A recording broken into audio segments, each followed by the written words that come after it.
Hi there, I'm Sian Holderness, and welcome to Health Unravelled. I'm a nutritionist, counsellor, and eating psychology coach, and in my almost decade of experience in the health industry, have seen far too many women and men become consumed with weight loss, only to end up yo-yo dieting with disordered eating patterns and impinge and restrict cycles. This just breaks my heart, so I'm here to unravel everything you thought you knew about health and yourself, to help you start putting the pieces of the puzzle together and begin the process of aligning your mind, body, and soul, creating a happier, healthier you. So let's dive straight in.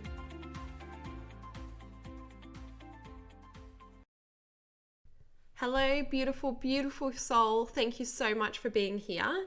I'm so excited to give you the information in this podcast. It's information that's so desperately needed, and it's going to help you make so much sense of how and why you struggle to change the habits that you're trying to change. Now, it's been a huge week for me in a lot of ways. It's been a really, really big week, and I had felt like I had the weight of the world on my shoulders. There's so much heaviness and there's so much darkness going on, and I really had to take some big steps to take that weight off of my shoulders so that I can continue shining light, which is how I feel I want to be. I don't want to be dark. I want to be light, and I want to spread that light. So I had to take some really big steps, and it's so incredible. You know, if you follow me on Instagram, and if you don't, you can, the link's in the show notes. But if you follow me on Instagram, you probably would have seen me share a story earlier this week, or no, actually towards the end of last week, actually, it was last week, that I went through a huge step where I deleted all social media off my phone. And I spoke about how I felt like there was so much debris. I was so unclear. So I was journaling, and I was I like metaphors. I love metaphors. I was like, I am like a glass window, right?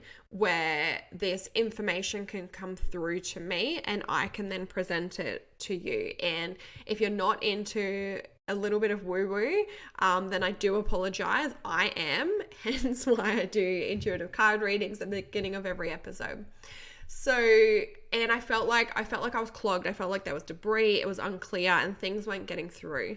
And so I made this huge shift, and I deleted all social media off my phone, and I set up an old phone, which I now call, I don't like using the word work phone because I don't feel like what I do is work, but for now it's a work phone, and I put all social media apps on there. And that means that I am on social media so much less. And that, along with a couple of other things I did, I feel so free. I feel so light.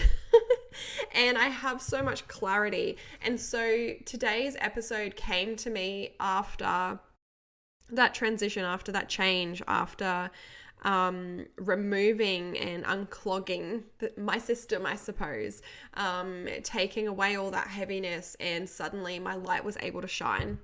And I hope when I shared this on Instagram, I had so many messages of people saying, thank you for sharing this. So you don't need permission to do anything like this, but it's just a reminder that anything that doesn't serve you, you can let go of.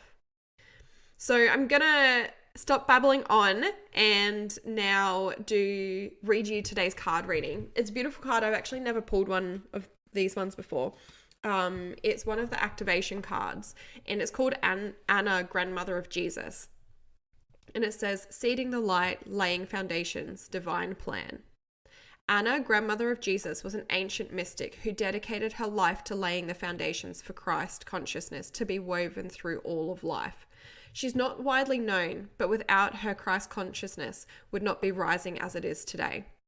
Anna represents the quiet dedication that is sometimes required to live a life of service. She represents the generations that came before that devoted their lives to dreaming a new world into being, while knowing that they would not see the glorious end result. She represented the dutiful soldier, the unconditional mother, and the mystic who can see the thread that is woven through all of life. Anna teaches us that we all have a part to play in the divine plan. It doesn't have to be on the world stage to be significant. One person's part is not worthier than another. One person's part may be to mother their children. Another may be to gather women in a circle each month. No part is better or worse, more important or less significant. We each have within us a seed of light that we've reincarnated to share. Anna is gathering us all to remember and surrender to our part in the part of the plan. The affirmation that goes along with this says, Beloved Anna, thank you for laying the foundations of the divine plan. May the seed of light within me be revealed, and may I surrender to my part of the divine plan. And it's so interesting. I was actually talking about something similar with some of my clients who are in the Reconnect group membership last night. So you can actually access this membership for $7 a week. It's incredible. And we had such epic conversations.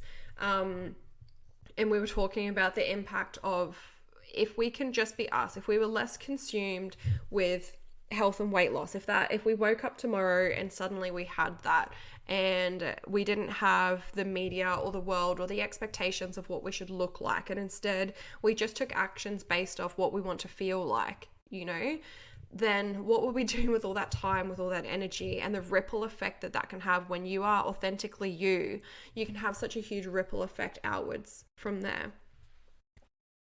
And I'd love to have you there. I'd love to have you within that membership.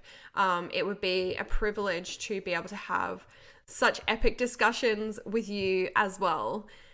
The link's in the show notes, of course. I'd really like to invite you there. It's an incredible way of connecting, of having conversations. We go between group coaching where we kind of talk, see where the conversation takes us, a bit more intuitive, but where I can help and teach and assist in that group level. And also group meditation immersions too, where I teach you how important meditation and mindfulness is. It's actually one of the pillars of health, pillars of our health, is to be able to be mindful in each and every day, which is why it's so important for me to share that with the world. But today I wanted to talk about your health habits and why they're so hard to change. And so if you've been struggling with changing your habits, I'm about to blow your mind. Now, there's 4 things I talk about a lot, and that is thoughts, beliefs, habits, and actions. And each of those plays a really significant role in our journey. And in fact, everything that we are today is a direct reflection of those 4 things plus our genetics. Our thoughts, beliefs, habits, and actions. The way we think, the way we feel, the way we react, the way we look, the way our body functions is a direct reflection of our thoughts, beliefs, habits, actions, and genetics. And so one of those parts we cannot change. We can't go back to our great grandmothers and grandfathers and say, hang on a second, we need to shift this, we need to change our genetics. We can't do that, but we can change our thoughts, beliefs, habits, and actions. And the whole weight loss, fat loss, health, fitness industry, even the wellness industry, is so focused on changing habits. It's like 6-week healthy habit challenge, or this is the way we're going to change your habits, or, do this consistently enough and you'll break your bad habits. It's all focused off doing actions enough times that your habits will then change. And when your habits change, therefore, so will your beliefs. So if you often think, when I do this, then I'll feel that way. When I lose weight, I'll be more confident. When I change my habits, I will feel better. When I do this challenge, my life's going to be fixed, We believe that our habits are going to change our beliefs. However, that's not the truth. For some people, yes, I believe it can work that way. They're beginning to breaking the cycle to create change is with their habits.